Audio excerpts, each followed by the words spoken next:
Hello students, hope you are doing fine. Here I am discussing the concept that the genetic material is DNA. Through a series of experiments we are learning in this chapter the different concepts related to DNA. So experiment which was performed by Alfred Hershey and Martha Chase, famously it is called as Hershey and Chase experiment. It deciphered that the genetic material is DNA. It confirmed this thing.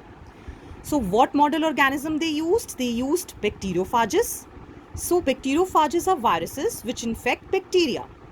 So the concept they used was whether the DNA will be reaching the bacterial cell or the protein will be reaching from the virus. So what they did, they grew viruses on a medium that contained radioactive phosphorus. And some other viruses, these phages, they grew it on medium containing radioactive sulfur. So obviously, as the proteins contain sulfur, so the proteins will become radioactive. Then in this group of viruses, because phosphate group is radioactive, so the DNA will become radioactive. So now they carried out two experiments simultaneously. One, they infected the group of bacteria with radioactive sulfur, one bacteriophage, and second set of experiment, they infected with those viruses which were having radioactive phosphorus. So let us see what happened. So radioactive phages, they attached to the E. coli. The E. coli was another model of organism which was used. After infection, the viral coats, these were removed by the agitation through the blender, so that we only need the macromolecules. We don't need the viral coat. So the bacteria that were infected with the viruses that had radioactive protein, they were not radioactive.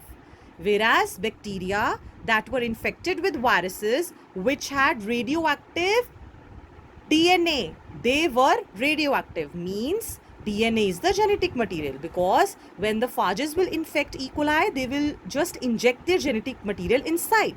So we came to know that the proteins, they didn't become radioactive, only the DNA became radioactive. Means the DNA is successfully transmitted from the virus to the E. coli. So after this confirmation, it was seen that let us look at the properties of genetic material, whether DNA is the genetic material or RNA. Like RNA, we know it acts as a genetic material in certain viruses, in bacteriophages also, and TMV, it is tobacco mosaic virus, which causes disease in tobacco plant. So characteristics of genetic materials was deciphered. Firstly, it should be able to replicate. The process of replication we will understand in the next lecture. Chemically and structurally, it should be very much stable. And the scope of slow changes, means even if mutation occurs, it is at a slow rate. Then it is able to express itself through the Mendelian characteristics. So I have just drawn a comparison between DNA and RNA. Let us look at it. When we talk about replication, yes, DNA can replicate, can make its own copies. Whereas when we talk about RNA, it first has to form DNA. Regarding stability, DNA is very much stable molecule.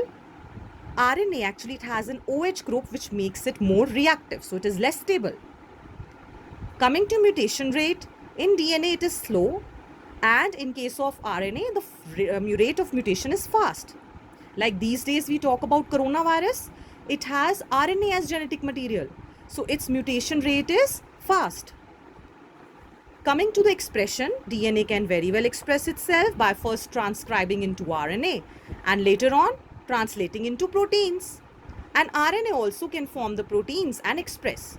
So overall we see both have the capability, but DNA is more stable for transmission of characteristics.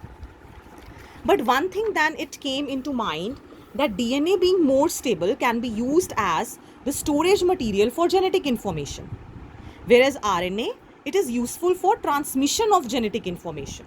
So for transmission, RNA is a better vehicle, and for storage of genetic material, because of its stability, DNA is the preferred genetic material. Now looking at the concept of RNA world, it means that first of all the genetic material was RNA, because it also catalyzes certain reactions as it is reactive, giving it instability. So that is why we say that initially, because now also viruses have RNA as genetic material, right? So initially the first genetic material was RNA. Later on, due to evolution, The DNA evolved from this RNA and became more stable. Like in the structure, when we discussed, I told you that the DNA at the 2' OH position, it has the 2' H in the pentose sugar. Remember? So in case of RNA, actually 2 OH groups are present. So it is more reactive. But slowly and slowly, DNA has evolved from RNA. So this OH group has evolved into only H group. Moreover, DNA is also double-stranded molecule, giving it more stability because of the complementarity of the base pairs. So the RNA world suggests that first genetic material was RNA. Because of its reactive nature and instability, it cannot be the storage house of genetic material. It can be very well transmission vehicle for the genetic material. So that is why we are saying that the DNA evolved from RNA, making it more stable structure.